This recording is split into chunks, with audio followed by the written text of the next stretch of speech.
Okay, session 1 is the introduction to spiritual leadership. Now, remember a couple times ago when we went over spiritual gifts, we talked about this gift, proistemi, which is leadership. There's a gift of leadership. The person that has the gift of leadership, they're happy to lead in various ministries. I mean, it's something that they want to do. It's a desire they have. And it's not a desire that they have that's born out of, I can't wait for all that power and authority. And it's not based on, oh, fine, I'll lead. You've got nobody else, I'll lead. I don't want to do it, but I'll lead. This person isn't dragged into leading. Okay? And they're going to have a lot of responsibility as well. And they'll probably be high profile. Okay? This type of person. They're in charge, but they do it for the edification of church and not for self. Okay, this is almost the exact same slide that's in the spiritual gifts presentation. And then the main thing they have to worry about is becoming a tyrant. Who's the greatest among you? The servant of all. But today is not about the gift of leadership. It's an aspect of leadership that we all should do. Okay? Think of this is spiritual gift leadership. Now we're talking about leadership in your specific context, in the specific ministry that you're in. Regardless of what level you're at, you are going to have an opportunity to lead. Either yourself or somebody else. But it's an aspect of leadership that we all should do. And it has so many applications. And the great thing about it is all of this today is going to be tailor-made for you, for what you want to. You don't take it in terms of, well, when I'm in charge of my own Sunday school class, or when I start my own school, this is precisely what I'm going to do, but you don't really want to start a school. No, you don't want to teach. Throw all that out. Don't teach. You have to make this fit into your context, and it's general enough that it will. Okay? All right, here's the problem. Howard Hendricks had done a lot of study on the problem of lack of leadership in churches. And here's what he found out. At the church is full of great people, but not great leaders. Okay? And it's leaders at all levels. 85% of churches are in decline due to lack of leaders. The average church is operated by 15% of the people at the top, while the other 85% are in the pew, doing nothing, not leading. Here's the question: where's the process of developing spiritual gifts? This is in general. Now, I would say this: we may be above the average on this at CBC, or CBC may be above that. But the idea is this. If 85% or whatever percentage are doing nothing but passively coming, well, everybody's supposed to be growing spiritually. And if they're plugged in with their spiritual gift, then they're likely to be doing something to lead others. You only have to lead one other person. Or you only need to lead yourself to start with. Okay? But if somebody was leading another person that they could look up to, if everybody had identified their spiritual gifts and were using their spiritual gifts for the edification of the church, then it wouldn't be 85% of the people or whatever X% that are not doing anything. Everybody would be motivated to do something. In the parachurch, many of the parachurch organizations of today were founded after World War II, and many of them lack a good strategy and plan to hand it off to the next generation. I know that for my part, in observing the navigators, I know a lot of the old guard navigators have said that the newer navigators that are coming on look nothing like the older navigators, and they're not held to the same standards, they don't think the same way, so the organization itself is experiencing some change. For good or ill, even those who are the hallmark of follow-up and passing it on may have screwed it up. One of Dr. Hendricks' friends, who is a 75-year veteran in the mission field, said we could send 50% of the missionaries home with no significant loss to the body of Christ. Now that's him saying 50%. I don't know where all he served. He didn't give the guy's name. I'm sure that he didn't want to rat him out, whoever it was. But this missionary's idea was, don't go to the mission field to do the work for the people that are in the nation. Train them.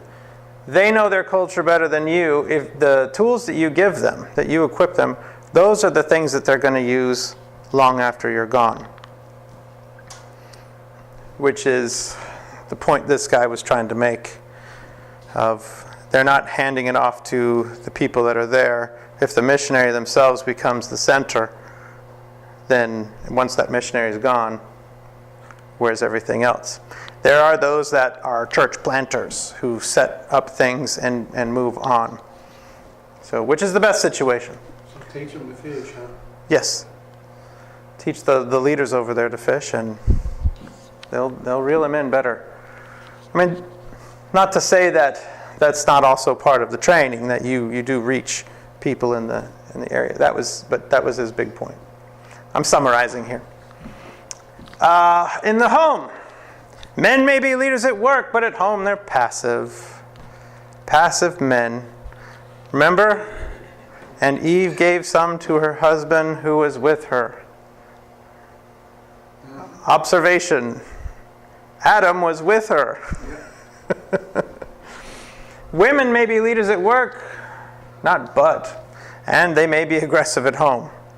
If somebody's not managing the house, the woman will likely manage the house. Not to say that the woman can't manage the house. It's a team approach. But for the leadership aspect of who's supposed to be the lead leader, I mean, the woman is also a leader. The man should be taking charge of spiritual leadership in their house. Frequently, it's the women. Frequently, actually these days, mostly, they won't even lead their kids, which are the number one people that you have an opportunity to disciple and lead are your children. They outsource it to the church and leave it to the church. Singles. Most are enthralled with the world, and they're not enthralled with Christ. Most churches are making singles groups into just meat markets, Christian mingle, and not worried about leading them spiritually. They're leading them to get married. His conclusion is that the church needs more spiritual leaders. And the question is, that's all well and good to look and pull together analysis, and he certainly has lots of analysis from Barna, which does a lot of statistics for church, and other such organizations like that. But what about the Bible? Do we have anything in the Bible? And this is what I would have liked to have seen in the research, is a biblical basis as well as something in fact.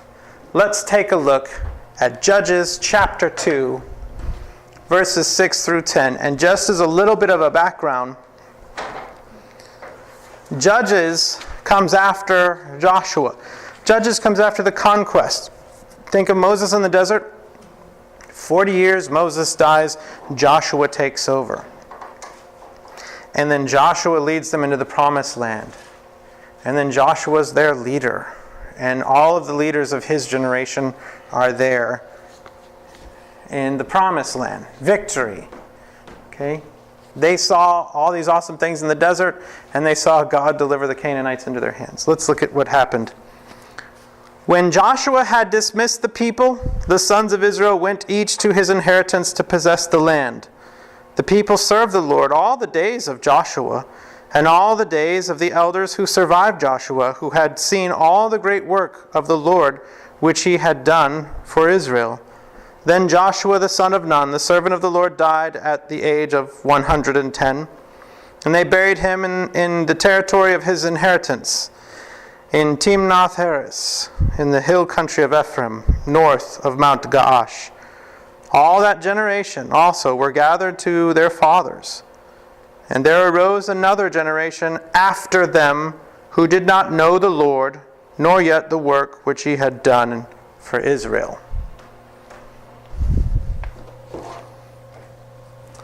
That's been a problem text for me my entire life.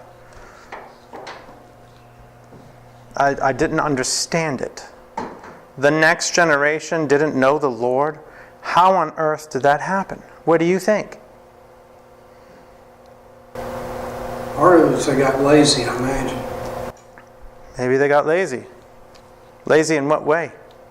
They just got caught up in other things,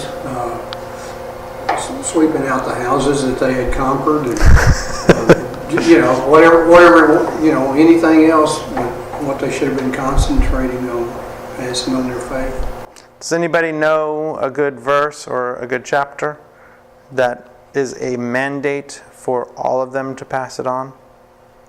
There are many. Deuteronomy 6.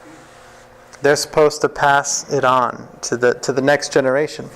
They're supposed to live it out. They're supposed to love the Lord their God with all their heart, soul, mind, and strength. They're supposed to teach their children and get their children to teach their children and their children and their children. Teach them when you sit down, when you walk on the way, when you go to bed, when you rise in the morning. So they weren't doing that. They were doing other things. Was that generation good though? I mean, the one before the one that didn't know the Lord. They knew the Lord.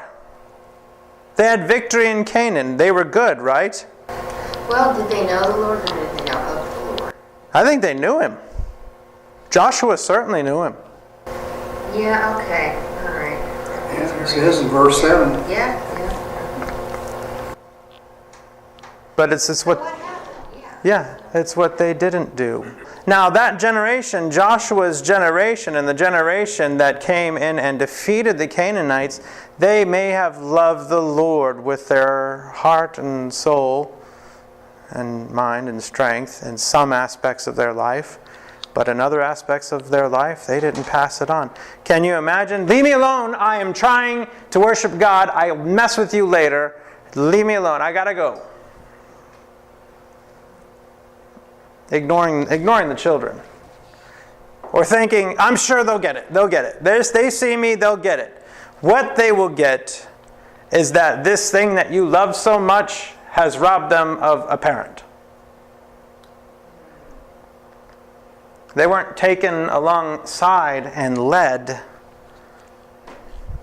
Because, leadership is just a spiritual gift. You don't have to do it. No, leadership is something we all have to do.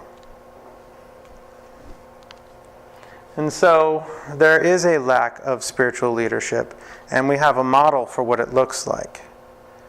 And that is why one of the things the navigators are big on, and I'd introduce you to this concept if you hadn't seen it already, called multiplication, where you can evangelize the entire world within 20 years if just one person will go out and disciple 2 people and get those 2 people to disciple 2 people. Within 20 years' time, we'll have billions of converts. I know they push that and push that and push that. And I was at a session one time.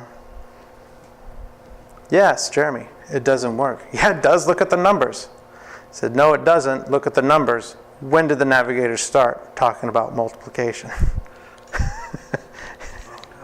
Long time ago. Because somebody starts out well, and then these guys start out well, but along the way there's the people that don't. That's right. Or maybe somebody hands something down to you that you take a look at and say, yeah, I'm going to do this, and then you don't effectively pass it down. And when you don't effectively pass it down, you have a mediocre generation who will not effectively or may not pass it down at all. They didn't pass it down. But they had leadership. Do you see that? Joshua's leader, all the elders of his generation are leaders, and they died. There was something in here about a quote about how do you judge a good leader, and it's about the legacy. Yes.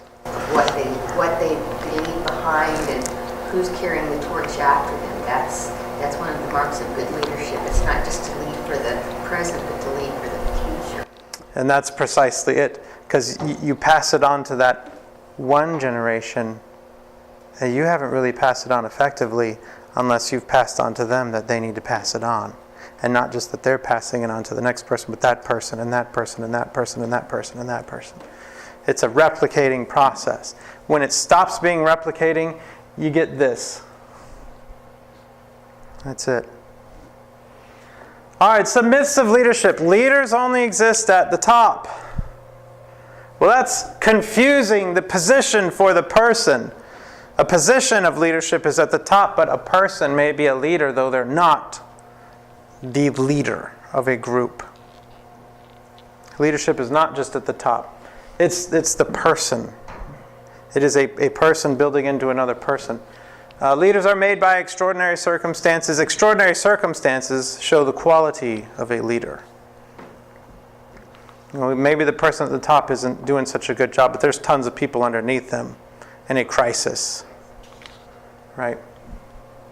Leaders are all charismatic. Not all leaders are going to actually speak in front of groups, though. I mean, there are no introvert leaders. My foot. Although there are some charismatic introverts. But like Martin Luther King Jr., very charismatic leader. Had a real vision and had an amazing way to communicate it. Not everybody's Martin Luther King Jr. at speaking. Leadership and power hunger are compatible. I mean, you got to have ambition to be a leader. You must have ambition and drive and the ability and the will to dominate others, sort of thing. But it disqualifies you. It disqualifies you in our faith, because the greatest among you is going to be the servant of all. In God's economy, it's bottom up leadership, not top down. Leaders must control and manipulate the people underneath them. What a terrible thing. I saw this all the time at ConocoPhillips. You delegate to others that are gifted. Good leaders don't do everything. They delegate. Otherwise, they're doomed. We'll cover that plenty. And leaders are perfect. No. You know what? You can do any study of any leader in the Bible, and you'll see their imperfections. Some of them are difficult. But others, it's easy to see their imperfections. So, I can't lead. I'm not perfect. Well, good. You're like everyone else. You can lead. Here's another myth that you're not a leader. Everybody is a steward of what God has given them. So from that perspective, you are a leader of something. Okay? It doesn't have to be that person. I know that we have that in our mind. We have org charts in our mind, right? Organizational charts, where the CEO and the board are at the top, and then the executive vice presidents, and the general managers, and then the local managers or whatever. And then all the supervisors. Those are leaders. No. This is spiritual leadership. This is servant leadership. This is bottom-up leadership. So the church needs men and women. Men and women with a calling. Not just men. Shelley, you're the only woman here today. So this message is not just about men. Men are supposed to be the elders and the deacons. And their wives also need to be qualified. But we need women to lead other women. We don't need men to go and say, I'm taking over women's ministry. I'd suspect that guy. Big time. I really would. But you have to have a calling. And what is calling? It's one is going to Thailand. Another's going on short-term missions. It's your thing. It's not, Shelley, you're so good at certain things. I have a job for you to do. I know you're going to hate it, but I really need someone to do it, and you're going to do it. Childcare. Is that your calling? No. That's your tolding. No, I'm tolding you what to do. Oh, yeah, that's my sacrifice. I'll do it. I don't like it, but I do it. It's like that where you said, no one else will do it? So you step up, that's not leadership. No. That is not spiritual leadership. That is acquiescing to do something that it may grow you as a person, but you're the wrong person for the job. Really, they need the right person in that role. But it's your calling is the thing. You don't have to be in full-time ministry, but you are a full-time Christian. And your calling is going to look different. Your calling, Matt, is different from mine. Ryan, our calling is different. David, our calling is different. Shelley, our calling is different. Terry, our calling is different. Mark, we do not have the same calling. But it's your sphere, and in your ministry, where you're at, I'm not telling you to do what I do. You go do the thing that you do. I can't reach your sphere. I can't reach your work. I can't not reach your workplace. But you can. And you can be a leader in all these different areas, or whatever ministry you feel called to. The kind of person you are, of course, determines your leadership. And you've probably taken personality tests, Myers-Briggs, DISC, GISC. Everybody done that sort of thing? Do you know if you're an introvert or an extrovert? What color your parachute is? That's good. Do you know? So you gotta play to that. If you're an introvert that hates crowds, it doesn't mean that you need to be up in front of crowds.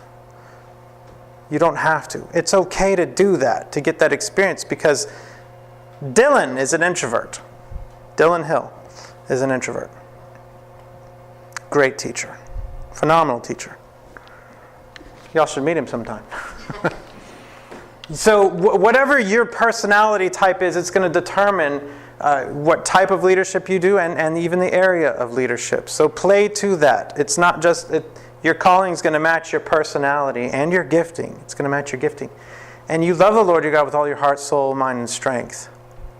You also lead in that way, because that's loving the Lord.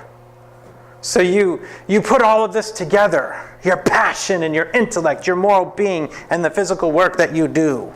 You put them, you package them all together and put that into the product, that whatever the context is of your product of leadership.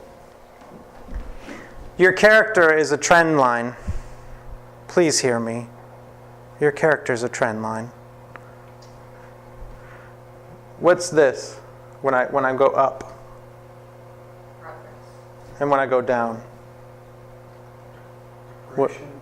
Yes, setback, fell into some kind of sin, or stopped with the discipline that you've been in, and then you pick it back up and down and up and down.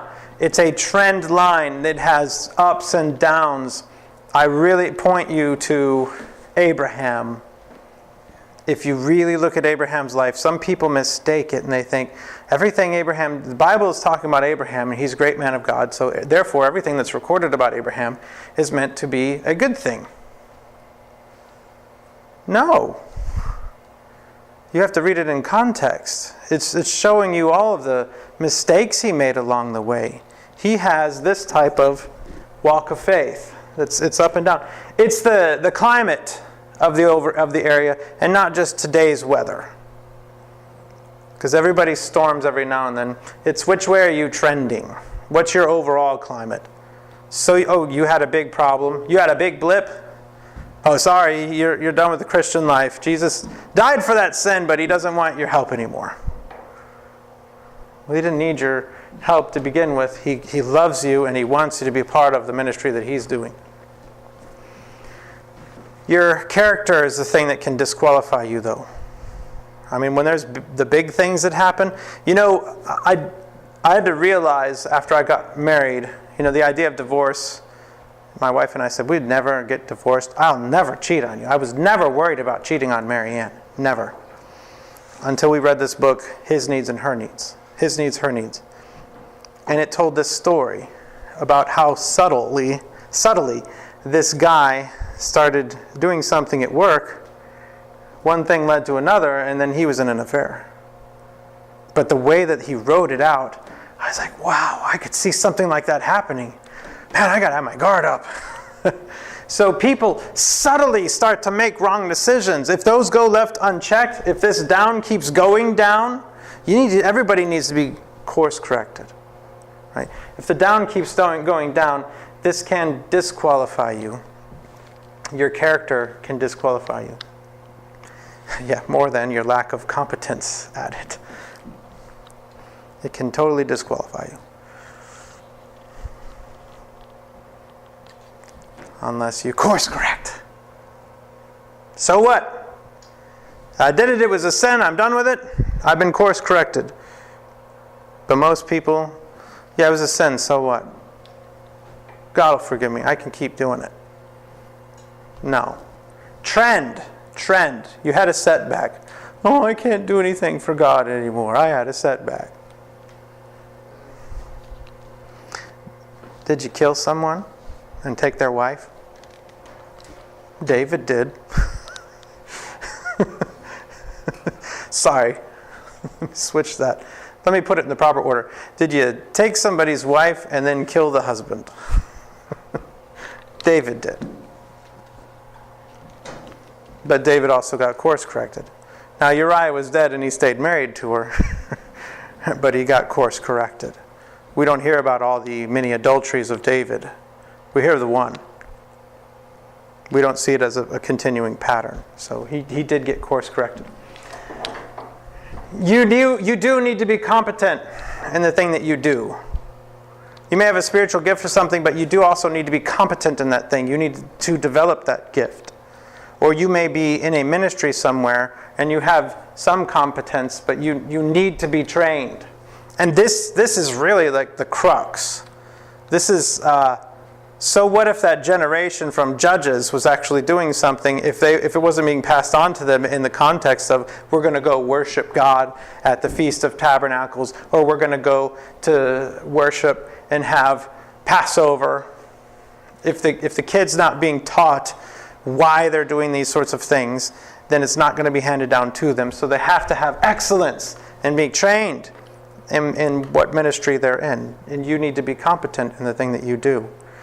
This isn't passive. I understand it's not our, I'm going to say our, it's not our full-time job. As in your vocation, right? It's not full-time engineering or accounting. It is something that you also want to take with the same type of attitude when you're serving in a capacity at church, when you're in the ministry that you do. You should want to. You should, if you're not wanting to do it, then there's a problem there, and we'll cover that later. You need to know where you're going. If you don't know where you're going, then any road will get you there. That's a Hendricks quote right there. I got that one. I like that. You have to be aiming at something, so you have to know what you want to do.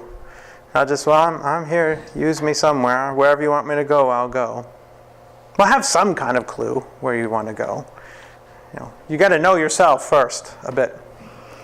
So here is a good definition of spiritual leadership. Spiritual leadership is a person involved in a process of developing another person or group of people who accomplish a biblical purpose by means of supernatural power. This is mostly Howard Hendricks' definition of spiritual leadership.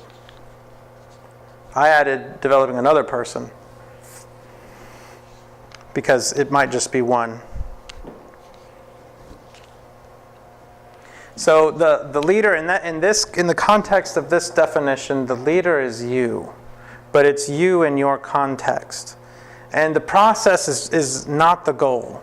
Sometimes people get enthralled with a process. The process is a means to reach the goal. People are the goal.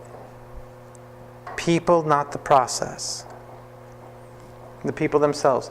And you only need to develop one person. Okay?